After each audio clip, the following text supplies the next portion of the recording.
According to a report by Reuters, the mystery drone operator's success in shutting down Britain's second busiest airport for more than 36 hours has exposed the vulnerability of other airports around the world.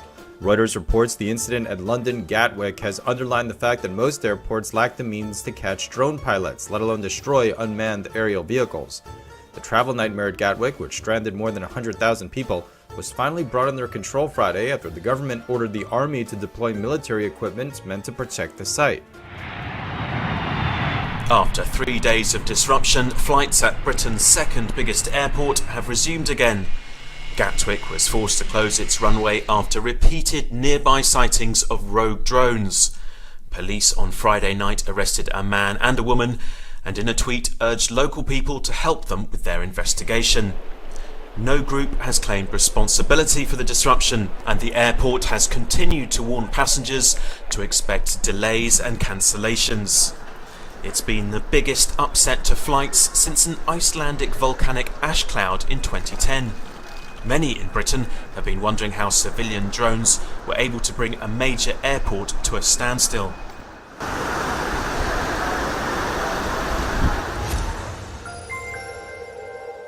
Superstar Taylor Swift isn't giving her stalkers the upper hand. In May, during Taylor Swift's Rose Bowl concert in Los Angeles, a kiosk was reportedly set up that was playing clips of Taylor's rehearsal. But behind the screen sat a facial recognition camera that was taking photos of people and then cross-referencing them with a database back in Nashville, Tennessee, that held a list of hundreds of her stalkers. When someone stopped to stare at the video, the software would kick in and start working.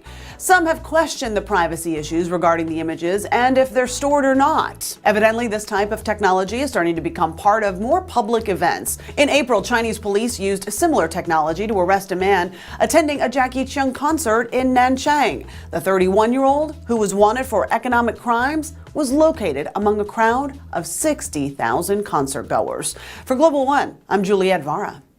Uber's self-driving cars will once again be allowed to operate in autonomous mode in at least one major American city. On Monday, the Pennsylvania Department of Transportation approved Uber's request to resume testing in the Pittsburgh area, but with a couple of significant restrictions. There must be at least 2 human backup drivers in the car if it'll go over 25 miles per hour, and at least 1 human driver will be required at all times. Also, the testing is approved for only 1 year. In March, Uber suspended testing of its self-driving vehicles after one of its cars struck and killed a woman in Arizona. A spokeswoman for the ride-sharing company told media outlets that Pennsylvania authorities had approved its letter of authorization, but she didn't say when the testing would resume. Uber reportedly plans to resume testing of its autonomous cars at its other test sites in California and Toronto.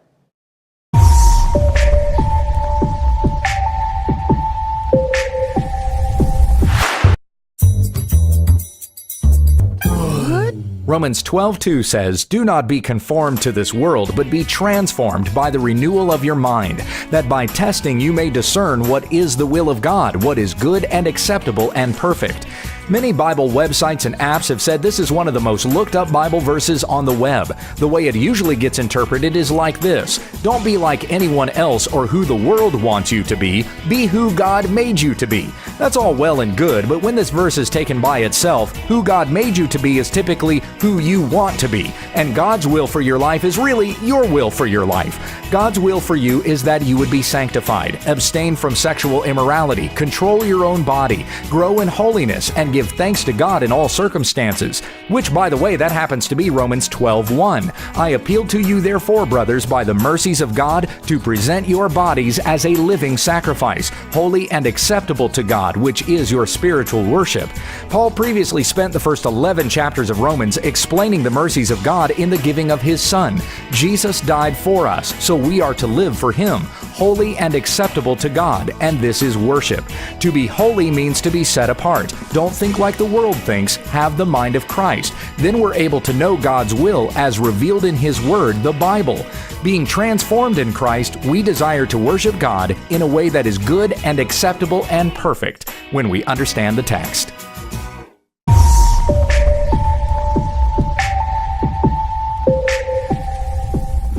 Attorney General's office has reached a $174.2 million consumer fraud settlement with the parent company of internet provider Spectrum.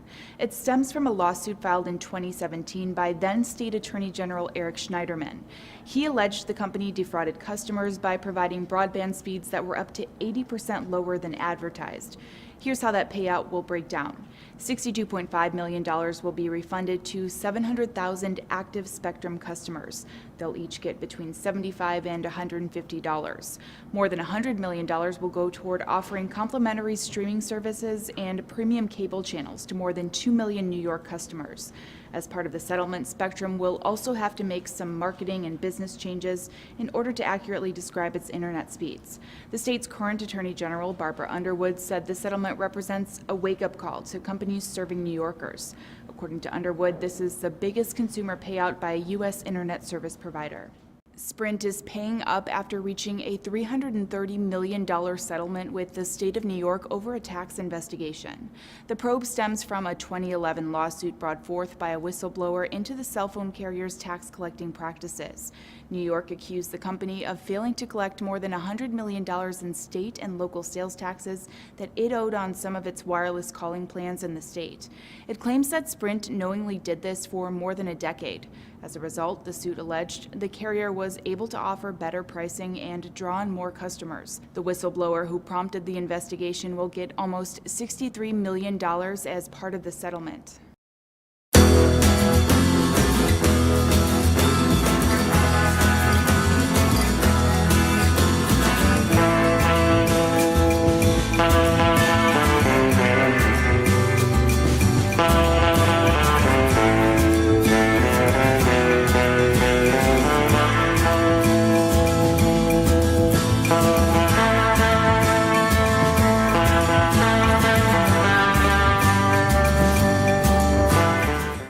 AT&T launched the first ever mobile 5G service in 12 cities Tuesday. In an announcement, the telecommunication giant said the 5G network went live in parts of Atlanta, Charlotte, North Carolina, Dallas, Houston, Indianapolis, Jacksonville, Florida, Louisville, Kentucky, Oklahoma City, New Orleans, Raleigh, North Carolina, San Antonio, and Waco, Texas. Initially, AT&T says only select businesses and consumers will be able to use the network, and they get it free of charge for at least 90 days.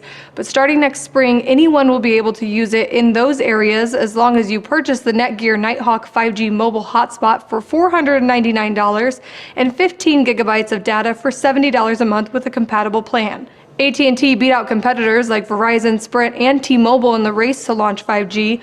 All three have said they will release the network starting in 2019.